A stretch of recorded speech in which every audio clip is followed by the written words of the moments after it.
Hello, everybody. This is Cam K Racing here, and coming to you from Scarborough, Ontario, Canada. I'm just checking to make sure I've got everything set up properly here, and we're going to start off this episode of Cam K Racing with a bit of a changing of the guards here. Out we go, out with the old, and in with the more appropriate and well-deserved. That's right. The team that gets my support, well, I happen to win a contest, and here we go. Kubota, Team 3, Orange, Ed Hackinson Racing, and Jason Hathaway. I got to thank those guys for sending me this kickin' shirt, which you can get from Choco Authentics, as well as the hat with your support for Team 3 and the NASCAR Penny Series. My favorite, and I'm absolutely loving the fact that I get to wrap this gear. Beautiful looking car, beautiful looking hat. So thank you to those guys. Make sure you give those guys a like on Twitter and Facebook if they're on there. I'm not sure. I can't remember. But definitely we are here to start to talk about some more positive news. And we'll talk about the NASCAR Heat 5 reveal. I'm going to post links in the description to Ed Soundhead and Real Radman's channels. Those are the guys that I go to for their content regarding the video games. I won't post that coverage here. I will just stick to my own videos and post what I see because it's not my content, it's theirs. And it would be inappropriate for me to post their content and or basically use their content on my channel without authorization. And I'd like to get them as many views as possible. Those guys are, they do great work, and I am just starting out here, so I don't know the ins and outs of everything still. So we'll definitely post those. But the reveal that was kind of a pretty big deal today was the really welcome news that you're going to be able to customize your race schedules in NASCAR Heat 5. Now, I have been exceptionally critical of NASCAR video games for years now. You go back to the 2009 NASCAR game, that the last one that EA Sports ever did, and the debacle that it was, even though there are people that gave it a seal of approval. To me, if you cannot get manufacturers to sign off, then you have a failed game. And unfortunately, this was a failed game, in my opinion. I grew up in a very good time in video game life for NASCAR. In 2002, 2003, you had a battle between Papyrus and EA Sports over who was going to put out the better game. And to me, it's still obviously Papyrus's NASCAR Racing 2003 is still in use today. It's what I use the most. It's got the ability to have modifications made, and it's lasted a lot longer.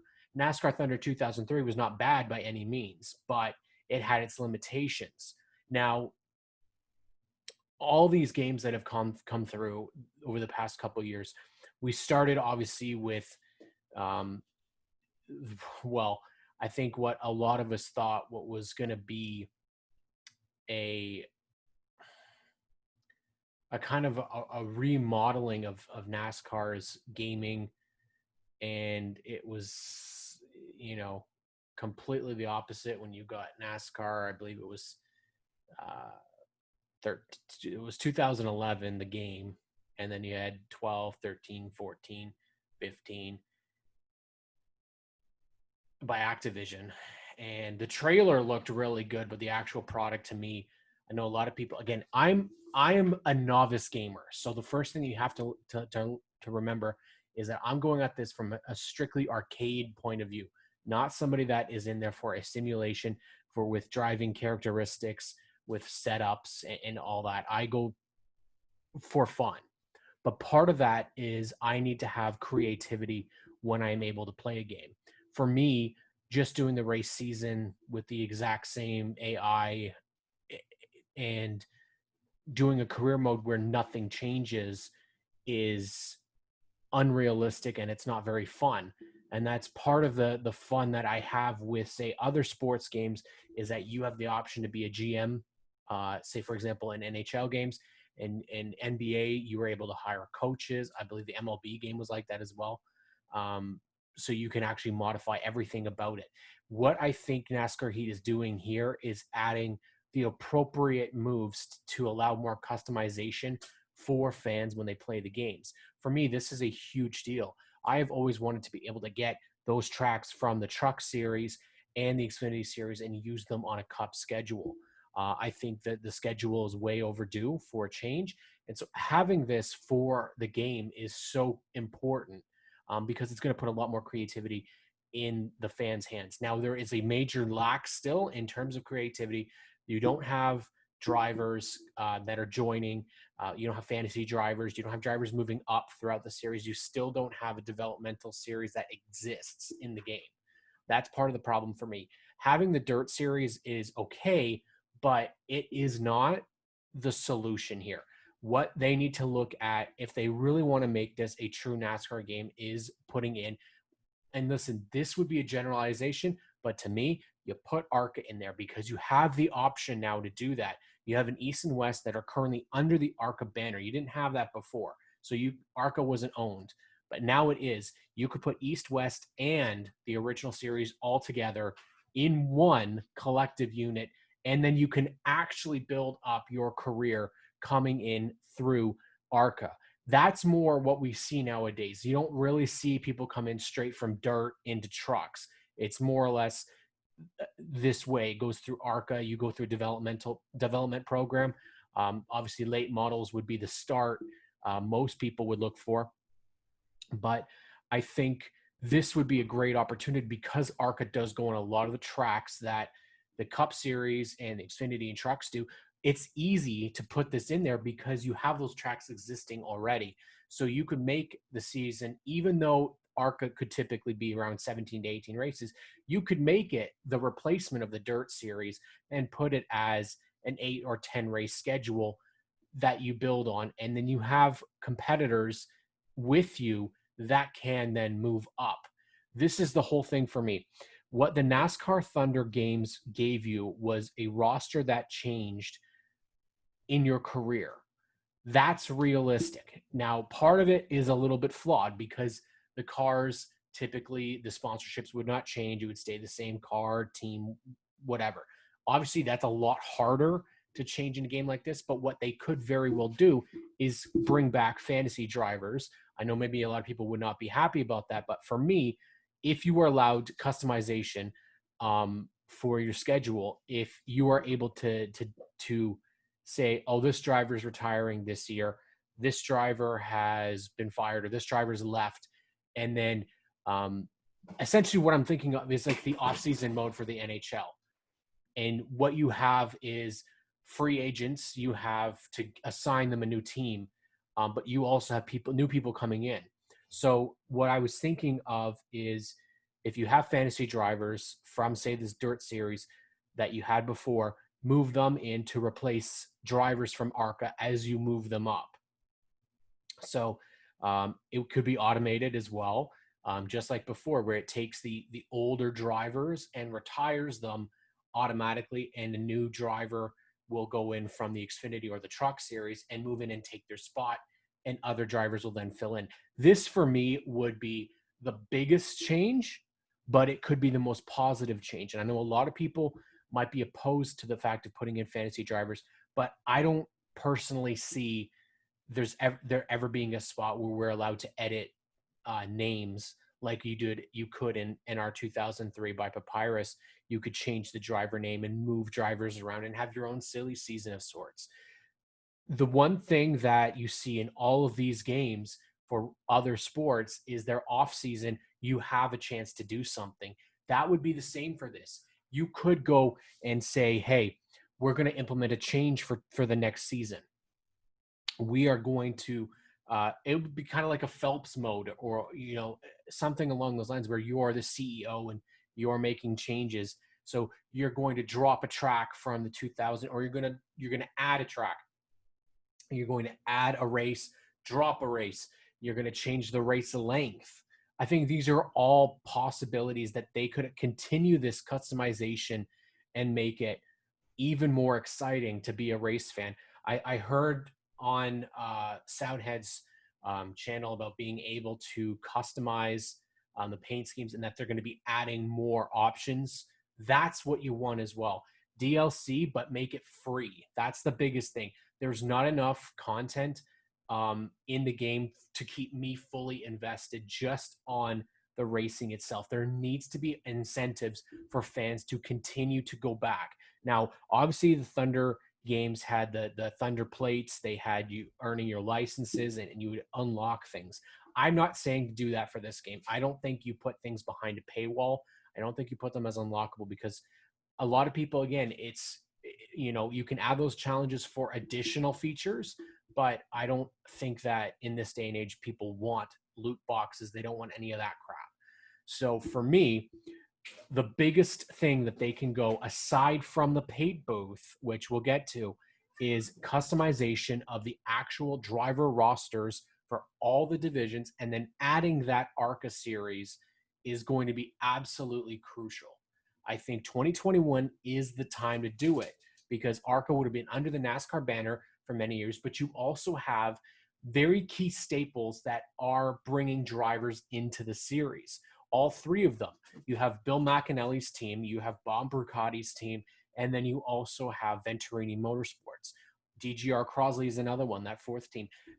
Not to mention, you have a huge name in Haley Deegan that is currently in the ARCA Menard series, and you've got to try and get her in the game. The other thing that they can do with this is that they can add into the ARCA Menard series cars and drivers from its affiliated series. Obviously, the East and the West series, but you could also add a Whelen modified driver. You could add Pinty series driver, a Mexico driver, a Euro driver. You're expanding the game by adding in real world drivers that are currently on the circuit. So that can interest fans in those drivers actually participating in the tracks.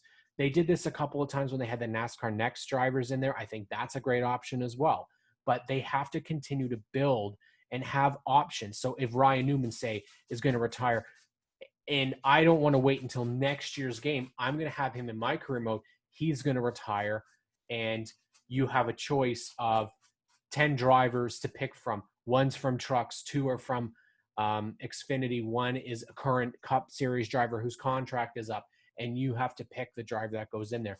I think that is the next step for this organization to put together a really good and complete game, something that will last you the entire year. I know a lot of people, they do the racing online and everything like that, but there are people like myself who really, really love a season mode. So lastly, before we wrap this up here, is the paint booth. And the biggest flaw in racing games on consoles has been the paint booth. And unfortunately, to me, it's still not good enough. Yes, you have real world sponsorship. That's what I'd like to see. But you need to be able to do a lot of the stuff that you can do in, say, NR 2003. If you are customizing a paint job, you can, you have the ability to make it from scratch, yes, but you can make the numbers as big as you want. Here, the numbers to me, they're still too small. There's not enough options for fonts. I think be able to add a driver's signature to the top of the car would be cool too, because that is a real thing that you would have to do. Also, the little tiny associate sponsorships, adding those on there, being able to angle sponsorships as well. This is all going to be something that if they want to continue to build, this would be a huge step for them. A huge undertaking, yes. It would be very difficult and a lot of work. And they've done a great job. I think the game, just from what I've seen, it looks better. I like the new views. The roof cam, much better. I like the rear view, again, the chase view, which is nice because it allows you a little more room to play with.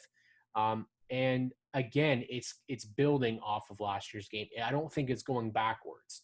So I really feel that they are invested in trying to make a better game.